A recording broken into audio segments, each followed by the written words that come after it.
Morning, Doc. Hi, good morning. Anong ganap? Yes, it's a Wednesday.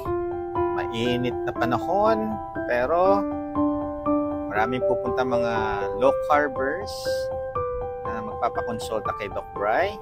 Now, no? Iba-ibang lugar yan pinuntahan ako just to be healthy, additional knowledge, learning, and one-on-one with Doc Bry. So sa lahat ng mga hindi na nakahabol, there's also a consultation on next week, April 24. It's also a Wednesday. Mag-message lang po kayo. Ibigay ko po yung details.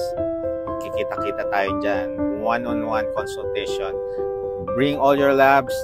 Isulat nyo na lahat ng mga questions nyo because iisa-isahin natin. I-address lahat yan.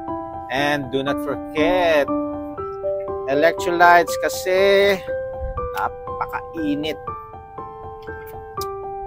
You can add fluids 500 ml sa inyong regular na iniinom kasi papawisan talaga kayo ngayon dahil sa sobrang init. Okay? Adapt and evolve. Bye!